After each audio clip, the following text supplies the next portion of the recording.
Hello, and I welcome you all to my YouTube channel. අයිබෝවන් මම ඔබ සැම මගේ YouTube channel එකට සාදරයෙන් පිළිගන්නවා. ඔන්න අද දවසේදී මම ඔබට තවත් ඊටාම වැදගත් පාඩමක් ඉදිරිපත් කරන්න යන්නේ improve your listening. ඔබේ ශ්‍රවණ හැකියාවට අත්වලක්. එහෙම නැත්නම් ඔබේ ශ්‍රවණ හැකියාව වර්ධනය කරගන්න කියන එක. ඉතින් අපි දන්නවා භාෂාවක් කතා කරද්දී එයට මුලින් කළ යුතු වැදගත්ම දේ තමයි listening කියන එක. If you want to speak English, you must listen to English. ඔබ ඉංග්‍රීසි කතා කරන්න අවශ්‍ය කෙනෙක් නම් ඔබ පළමුවෙන් කළ යුත්තේ සවන් දෙන එක. ඔබ සිංහල ඉගෙන ගත්තේ එහෙම නැත්නම් ඔබේ මව් භාෂාව ඉගෙන ගත්තේ ඒ මව් භාෂාවට නිතර සවන් දීම තුලින්. ඒ හැරෙන්න spoken English ඉගෙන ගන්න වෙන කිසිම ක්‍රමයක් නැහැ. If you don't listen to English, you will never speak English. ඔබ ඉංග්‍රීසියට සවන් නොදුන්නොත් ඔබට කවදාවත් ඉංග්‍රීසි කතා කරන්න හම්බ වෙන්නේ නැහැ. ඉතින් ඒක නිසා මේ පාඩම් මාලාවෙන් මම ඔබට native speakers ලා ඒ කියන්නේ ඉංග්‍රීසි ජාතිකයෝ කතා කරන ඉංග්‍රීසි තේරුම් ගන්න හැටි පැහැදිලි කරලා දෙන්නයි යන්නේ. මම මේ වගේ පාඩම් මාලාවක් පටන් ගත්තා චිත්‍රපට ඇසුරෙන් ඉංග්‍රීසි කියලා. එතකොට මෙතෙන්දී අපි නිවුස් එකක් BBC නිවුස් එකක් අහලා ඔබට තේරුම් ගන්න පුළුවන් නම් ඔබේ ඉංග්‍රීසි උච්චාරණය ඉංග්‍රීසි වලට සවන් දීලා අවබෝධ කර ගැනීම කියන ඒ කාර්යයන් දෙකම මනවින් ඔබට වර්ධනය කරගන්න පුළුවන් වෙනවා. ඒ දෙකම හොඳින් කරගන්න පුළුවන් වෙනවා. ඒ නිසා අපි අද මුලින්ම බලන්න මම දැන් ඔබට BBC නිවුස් එකක් පොඩි කොටසක් ඉදිරිපත් කරනවා. බලන්න ඔබට මේක තේරෙනවද කියලා. ඔබට මේ නිවුස් එක වචනයක් නැර තේරුම් ගන්න පුළුවන් නම් ඔබ මේ පාඩම ඔබට ඊතරම් වැදගත් වෙන්නේ නැහැ. ඔබ ඉංග්‍රීසි හොඳට දන්න කෙනෙක් වෙන්න ඕන. ඔබට මෙහි එන වචන වලින් බොහොමයක් තේරුම් ගන්න අපහසු නම් මෙය හරියට හඳුනා ගන්න බැරි නම් පාඩම අවසන් වෙනකම් බැලුවොත් මම වචනෙන් වචන ඔබට කියලා දෙන නිසාත් ඊට පසුව පාඩම අවසානයේ නැවත සවන් දෙද්දී ඔබට ඉංග්‍රීසි තේරුම් ගැනීම ඉංග්‍රීසි ජාතිකයෝ කටහඬින් කියන ඉංග්‍රීසි තේරුම් ගැනීමේ හැකියාව ඔබට ලැබෙයි. ඉතින් එහෙමනම් අද මුලින්ම අපි මේ BBC නිවුස් වලින් මම උපුටාගත්තු මේ නිවුස් ක්ලිප් එක බලමු. ඊට පසුව අපි එය සිංහලෙන් අරගෙන වාක්‍ය රටාත් එක්කලා ඉගෙන ගන්න උත්සාහ කරමු. හොඳයි අපි බලමු මේ නිවුස් එක. Welcome to Jayatissa Athaudahetti YouTube channel. A state of emergency has been declared and the Prime Minister Ranil Wickremesinghe has told the military to do whatever is necessary to restore order after protesters stormed his office complex. The President, Gotabaya Rajapaksa, has now fled the country as Sri Lanka suffers from the worst economic crisis in decades. Tens of thousands took to the streets to demonstrate against the President and the administration that he's led. They're all being blamed now for allowing this crisis to grow. Sri Lanka's economy is suffering shortages of food and fuel. The currency has lost nearly half its value on the financial markets. හරි. දැන් අපි පාඩම පටන් ගන්න මත්තෙන් ඔබ තාමත් මගේ channel එක subscribe කරලා නැත්නම් දැම්මම subscribe කරලා පාඩම අවසන් වෙනකම් බැලුවොත් ඔබට මේ වගේ නිවුස් එකක් තේරුම් ගැනීමේ හැකියාව ක්‍රමක්‍රමයෙන් වර්ධනය කරගන්න අවස්ථාව ලැබෙනවා. හොඳයි.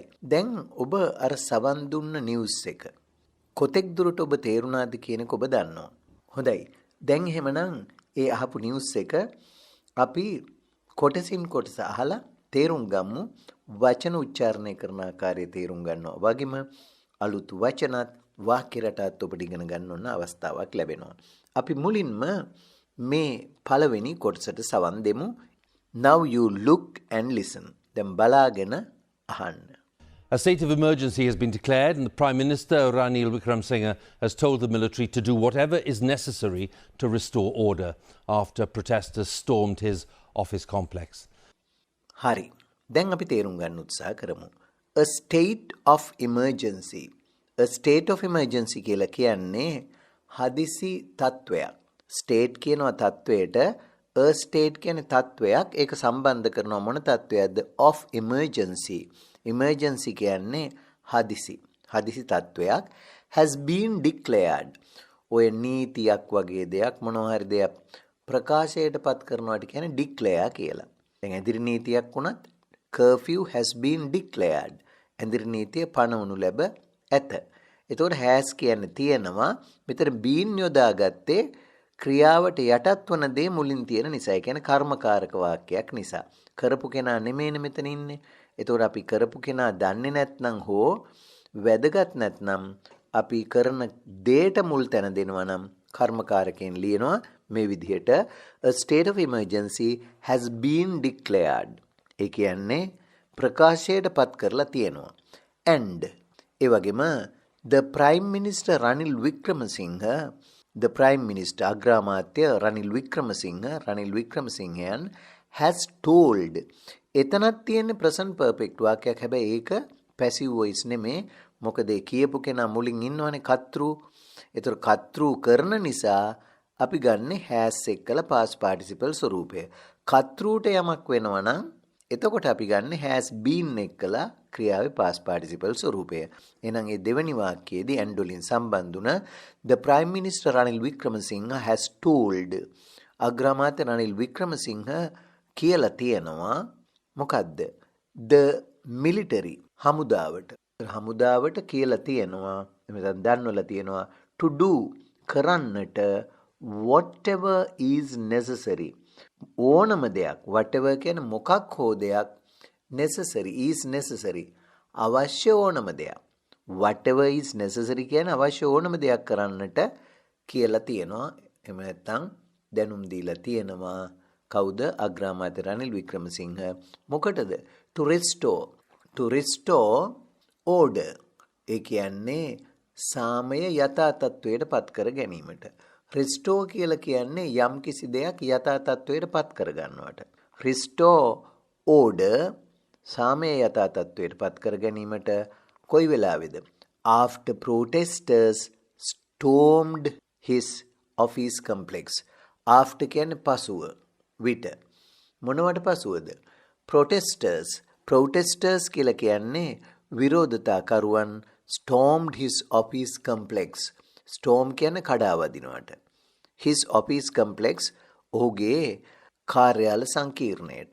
ඔහුගේ කාර්යාල සංකීර්ණයට කඩාවැදීමත් සමග. එතකොට මේකේ අර්ථය එන්නේ බලන්න නැවතත් ඉංග්‍රීසි එක කියවලා a state of emergency has been declared and the Prime Minister Ranil Wickremesinghe has told the military to do whatever is necessary to restore order after protesters stormed his office complex. දැන් සිංහල තේරුම.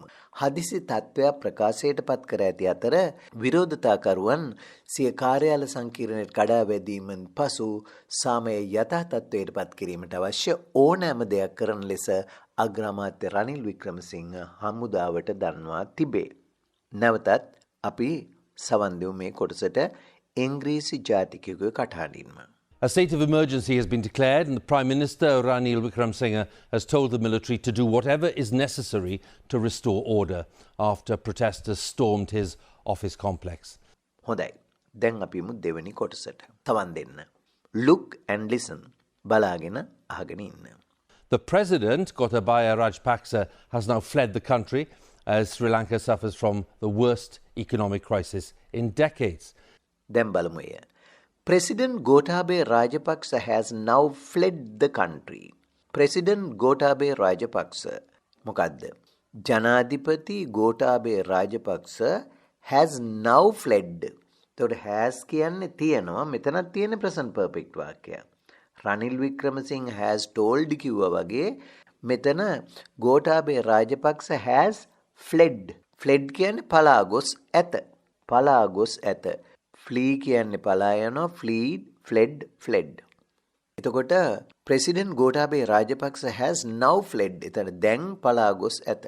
දැන් ගිහිල්ලා තියෙනවා the country රටින් පැනලා ගිහිල්ලා තියෙනවා. පලා ගොස් තියෙනවා. as Sri Lanka suffers. as කියන්නේ මේ වෙද්දි Sri Lanka suffers. suffer කියන්නේ පෙලෙනවා. මොනවා හරි දෙයකින් විඳවනවා පෙළෙනවට අපි කියනවා suffer කියලා. As Sri Lanka suffers from the worst economic crisis in decades.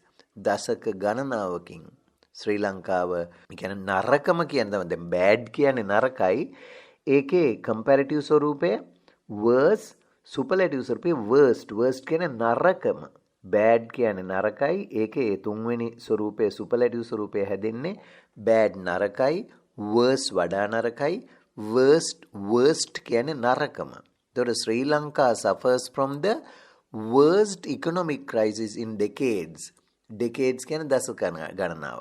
එතකොට දශක ගණනාවකට පස්සේ ශ්‍රී ලංකාව දරුණුම ආර්ථික අර්බුදයෙන් පෙළෙන අවස්ථාවක ජනාධිපති ගෝඨාභය රාජපක්ෂ මේ වෙනකොට දැන් රටින් පලා ගොස් ඇත. Listen to it again.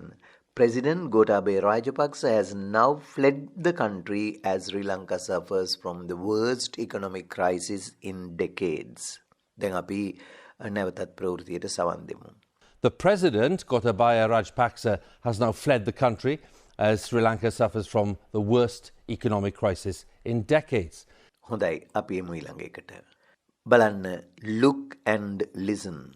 Tens of thousands took to the streets to demonstrate against the president and the administration that he's led. They're all being blamed now for allowing this crisis to grow. හරි. Tens and thousands කියන්නේ දසදහස් ගණනක්. Took to the streets කියන්නේ වීදි බැස්සා. took කියන්නේ ගත්තා කියන එක. නමුත් took to the streets කියන්නේ වීදි බැස්සා. මොකටද? To demonstrate උද්ඝෝෂණය කිරීමට. දසදහස් ගණනක් tens of thousands took to the streets වීදි බැස්සා to demonstrate උද්ඝෝෂණය කිරීමට against the president ජනාධිපතිවරයාට and සහ against කියන එරෙහිව කාට එරෙහිවද against the president and ජනාධිපතිවරයාට සහ the administration that he has led. The administration කියන්නේ පරිපාලනයට. That he has led. ඔහු නායකත්වය දුන්න පරිපාලනයට. ඒ කියන්නේ ඔහුනේ නායකයා වුණේ. ඔහු නායකත්වය දුන්න මේ පරිපාලන කටයුතු වලටත් ජනාධිපතිතුමාටත් විරුද්ධව දසදහස් ගණනින් ඒ කියන්නේ ජනාධිපතිවරයාට සහ ඔහු නායකත්වය දුන් පාලනයට එරෙහිව දසදහස් ගණන් උද්ඝෝෂණය කිරීමට වීදි බැස්ස කියන එකයි. එහෙමනම් නැවතත් සවන් දෙන්න ප්‍රවෘත්තියට වචන ටිකත් ඔබ ඉගෙන ගත්ත නිසා.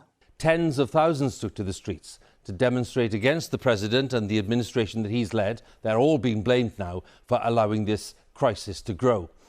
හරි අපි බලමු ඊළඟ එක. They are being blamed now for allowing this crisis to grow. ඔව් බලන්න මොකක්ද කියන්නේ? They are being blamed.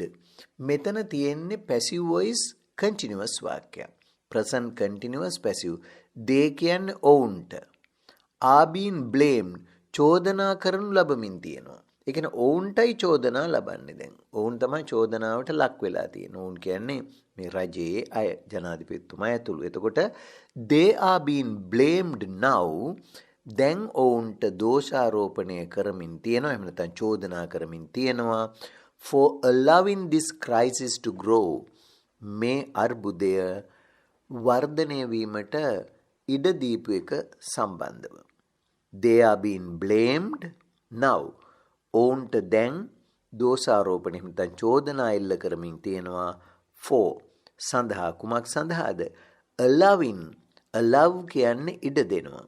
ඉඩ දීම සම්බන්ධව this crisis to grow මේ අර්බුදය වර්ධනය වීමට ඉඩ දීම සම්බන්ධයෙන් ඔවුන්ට දැන් චෝදනා එල්ල වෙමින් පවතිනවා.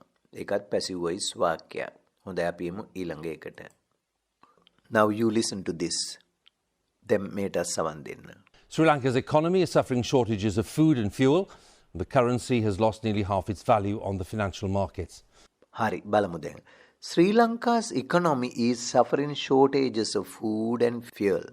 Sri Lanka's economy කියන්නේ ශ්‍රී ලංකාවේ ආර්ථිකය is suffering මොකක් හරි දෙයකින් පෙළෙමින් තියෙනවා.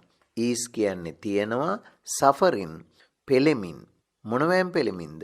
පීඩා විඳින්මින් පෙළෙමින් ඉන්නවා. මොනවද? shortages කියන්නේ හිගයට. shortages of food and fuel. ආහාර සහ ඉන්ධන හිගෙන් ශ්‍රී ලංකාවේ ආර්ථිකය පෙළමින් ඉන්නවා. And the currency has lost nearly half its value on the financial market. ඒ වගේම and the currency කියන්නේ මුදල්. රටක භාවිත මුදල් වලට කියනවා currency කියලා.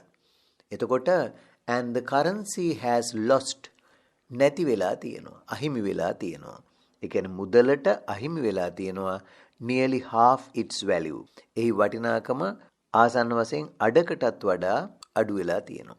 අප්‍රමාණය වෙලා තියෙනවා. value on the financial market. financial market කියන්නේ මූල්‍ය වෙළඳපොලේ. එතකොට ශ්‍රී ලංකාවේ ආර්ථිකය ආහාර හා ඉන්ධන හිගෙන් පීඩා විඳින අතරේ මුදල් ඒකකයේ මූල්‍ය වෙළඳපොලේ වටිනාකමත් අඩකට ආසන්න ප්‍රමාණයකින් අහිමි වෙලා. ඒ කියන්නේ මුදලේ වටිනාකම භාගයටත් වඩා අඩු වෙලා තියෙනවා කියලායි කියන්නේ. ඉතින් අපි ආයෙත් මේ කොටසට සවන් දෙමු. Sri Lanka's economy is suffering shortages of food and fuel. The currency has lost nearly half its value on the financial markets. හොඳයි. ඔන්න දැන් ඔබ වචනෙන් වචන නිවුස් එක අහගෙන ඉගෙන ගත්තා. ඒ වගේම අලුත් වචන සිංහල අර්ථයත් එක්කලත් බැලුවා. හොඳයි. දැන් ඉතින් අපි නැවත වතාවක් සිංහල මීනින් එකක් වචනත් නැතුව අර මුලින්ම බලපු වීඩියෝ ක්ලිප් එක බලන්න. දැන් ඔබට මුලින්ම බැලුවට වඩා සෑහෙන දුරකට මේ නිවුස් එක තේරුම් ගන්න හැකියාවක් ලැබෙයි. මෙන්න මේ ආකාරයට මේ BBC නිවුස් අහලා කන හුරු කරගන්නවා නම් ඔබට ඉංග්‍රීසි භාෂාව මනවින් භාවිත කිරීමේ හැකියාව ලැබෙනවා. මන්ද අපි ඉංග්‍රීසි භාෂාව ඉගෙන ගද්දී ඒ භාෂාව කතා කරන අයගෙන් ඉගෙන ගත්තොත් හොඳට භාෂාව තේරුම් ගන්නත් නිවැරදි උච්චාරණයන් ඉගෙන ගන්නත් හැකියාවක් ලැබෙන නිසා. එහෙමනම් අපි බලමු මේ වීඩියෝ ක්ලිප් එක. A state of emergency has been declared and the Prime Minister Ranil Wickremesinghe has told the military to do whatever is necessary to restore order after protesters stormed his office complex. The President, Gotabaya Rajapaksa, has now fled the country as Sri Lanka suffers from the worst economic crisis in decades. Tens of thousands took to the streets to demonstrate against the President and the administration that he's led. They're all being blamed now for allowing this crisis to grow. Sri Lanka's economy is suffering shortages of food and fuel. The currency has lost nearly half its value on the financial markets. හොඳයි. ඔබ බොහෝ දුරට news එක තේරුම් ගන්න ඇති කියලා මම බලාපොරොත්තු වෙනවා. එහෙමනම් අදත් සමුගන්න මත්තෙන් මම ඔබෙන් ඉල්ලා සිටිනවා. ඔබ තාමත් මගේ channel එක subscribe කරලා නැත්නම් දැම්මම subscribe කරන්න, like එකකුත් දාන්න. ඒ වගේම මේ වීඩියෝ ඔබේ යාළුවෝ සමග share කරගන්න. ඒ එක්කම මේ පාඩම් පිළිබඳ ඔබේ අදහස්, උදහස්, යෝජනා, ඒ වගේම චෝදනා වුණත් තිබෙනවා නම් පහළ comments වල දාන්නත් අමතක කරන්න එපා. එහෙමනම් අදට ඔබෙන් සමුගන්නවා. ආයෙත් තවත් නිවුස් එකක් අරගෙන ඔබ හමුවට එන බලාපොරොත්තු වෙන්න. Goodbye and good luck.